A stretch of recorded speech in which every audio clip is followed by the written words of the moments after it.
Hello, everybody. How's everyone doing today? This is Undead Nightmare 24, back with another 31 Days of Horror marathon here, and I will be going through my horror movies that I will be watching pretty much up till tomorrow. I'm going to put right away the ones I'm watching today and tomorrow so I can get those because I might have a busy schedule coming up in this next couple days. So I'm going to pretty much add till from October 11th through October 15th which horror movies I will be viewing. So let's get this started with what I watched on the 11th, and that is The Exorcist. I did watch this on the 11th, and this movie is great. Probably one of my favorite horror movies of all time. So underrated. I had not seen this in years. Let me tell you, it's been a long time. I don't know exact, but the atmosphere in this, the score, the effects, the storyline, everything, and this is just flawless. This is probably one of the, I wouldn't say kind of underrated horror films, because I know everyone has their Halloween, which I love, Friday the 13th, I love all those movies, Nightmare on Elm Street, but this one, man, is one of the cream of the crops, and I feel it doesn't get the praise it deserves.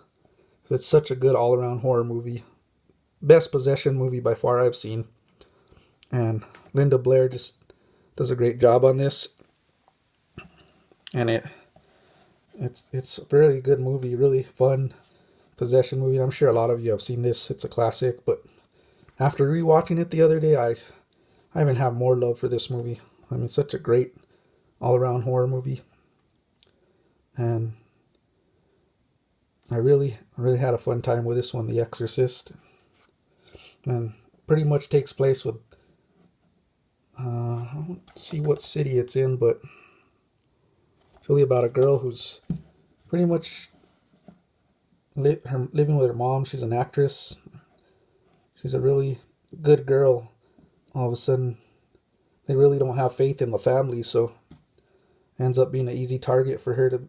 I guess she's pretty much playing with a Ouija board and not telling her mom about it. After her mom finds it, she admits to playing with a Ouija board, and ends up getting like a demon, slowly getting inside a possessor, and it starts to, you see just how happy and jolly she is, to where she starts to turn dark and say explicit words, and you just see the slow process of the demon taking over her body. And her mom's really much a woman with no faith, so she's taking him to every doctor she can see to see what's going on with her daughter. She notices the change, her sickness, everything. And the doctors are all saying it's something wrong with her brain, which they have no belief in the supernatural or religion either. So it ends up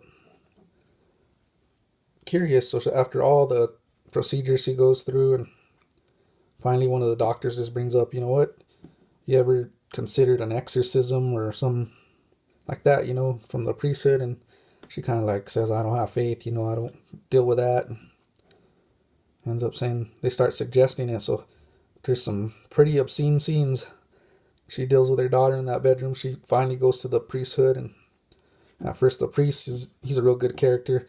You see him losing his own faith, so he ends up pretty much having to gain his faith and help the mom as well.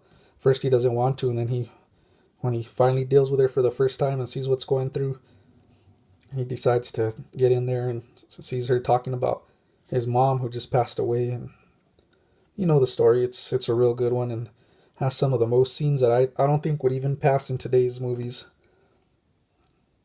because it has some real crazy scenes in it.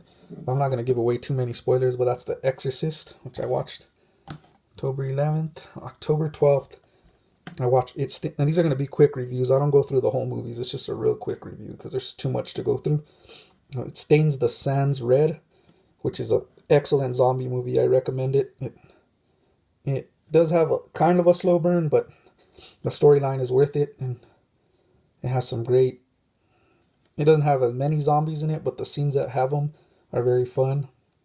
This movie is a top underrated zombie movie. If you guys are a zombie movie fan like me, I recommend this one. And this is my second view of it, which I watched on the 12th, and this movie even got better with a second watch. And it's just about this girl here. She's pretty much with her boyfriend. They're going on a road trip to meet pretty much their drug dealer. They both have she has a drug problem, and they end up getting stranded in the desert, and as they're stranded in the desert, they're in Nevada. There's a zombie apocalypse breaking out. The whole world's just going to chaos, and they're not aware of it. So they're just trying to get like some cell phone reception. They end up meeting this guy right here, this zombie walking down the road, and he ends up attacking them. They have the boyfriend trying to protect. Well, he shoots him with a gun, notices it's not working. So they're pretty much stored in a car and end up, I don't want to say too many spoilers, but they end up going through the desert, and well, he ends up getting killed, but bitten by the zombie, pretty much eaten alive. And they end up going through the herd in the desert, stranded. She has a few stuff to survive.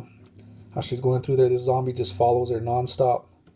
And they end up having, first hating each other, terrified of it. They end up having kind of a bond with the story. They end up, I'd say, having feelings for each other. Not romantically, but like as a friendship. And the zombie ends up being her guardian. It's really good. And her mission is to get back to her daughter, which she abandoned and gave up to her sister for her drug and problem. And it's actually like a stripper and a drug addict, which she didn't think she could take care of her child, but that's her only thing, is to get to her son. And that's her motivation to make it through. So I highly recommend this movie if you like zombie movies. It's really good. That's It Stains the Sands Red. October 13th, I did watch Bright Night. And this one's an all-time classic, probably my favorite zombie movie of all time.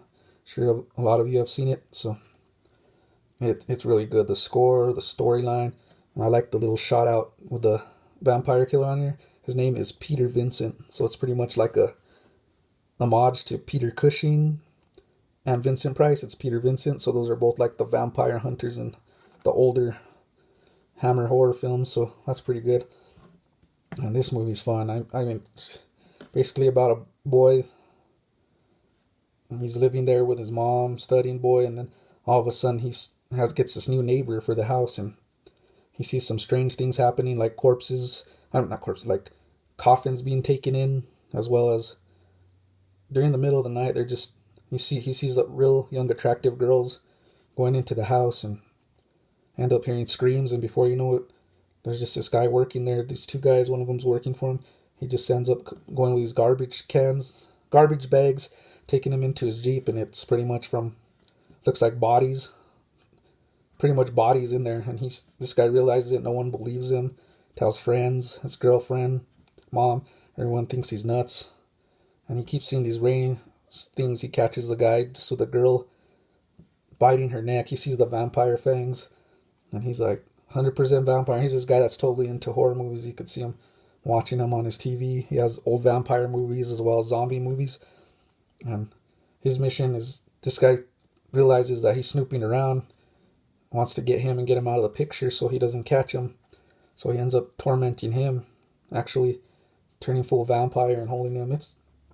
And not to get in too much, but it takes a trip, and it finds out his girlfriend resembles the old girlfriend of the vampire, so he's after her. And it's a non-stop battle in between, and pretty much the Peter Vincent character, who's the vampire hunter, lacks courage. He's kind of coward. He does a lot of movies, shows, has a vampire killer, but it's all an act, and he's lost his belief. But then he ends up getting it back and helping him fight this vampire, and it's a great ride. I mean, Fright Night, I'm sure a lot of you have watched this before. It's one of my favorite vampire movies, so I had to watch this on October 13th. Now we'll go to October 14th, which is today, and I have not seen this yet, but we'll be watching it shortly. And it's The Barn, and I've seen this once, and man, it's a great B-movie, low-budget horror film. So I can't really do much of a review on this because I need to get my mind clear again watching it again, but I know I did enjoy it. It had some great creatures and nice horror effects on there and great Halloween vibe to it, so I'm looking forward to revisiting this today. Actually, I will be watching that in a few shortly. Now I'm going to do tomorrow's right away. Get out of the way. I will be watching Pieces, and this is a fun slasher flick. I mean, it's great. It has like an Italian feel to it. Some great cheesiness acting, good kills. It has that kind of, in a way, a Jello giallo storyline to it. I watched this once and I remember enjoying it. I haven't seen it in a few years, so I'm getting ready to revisit this one. And I know there's some great kills in this film, as well as a good storyline. And this is one of the top slashers. And this killer pretty much butchers people with a chainsaw, cuts them up into pieces. It's a great gore ride for sure. I'm sure a lot of you have seen this. So this is what I'll be watching tomorrow on October 15th. So I'm going to give you a recap of my next 5 movies, that some I've seen, some I got to get to. So on October 11th, I watched The Exorcist. October 12th, I watched It Stains the Sands Red. October 13th, I watched Fright Night, which was yesterday. Today I will be watching The Barn. Revisit that one. And tomorrow will be Pieces. So that's my next horror movies coming up, and some I've already seen, from October 11th through October 15th. And I think I got it right. Yeah. October 11th through October 15th horror movies. So I hope everyone enjoys their October. Stay watching horror movies and get scared. Stay afraid. Everyone have a good day. Sundead Nightmare 24. Peace.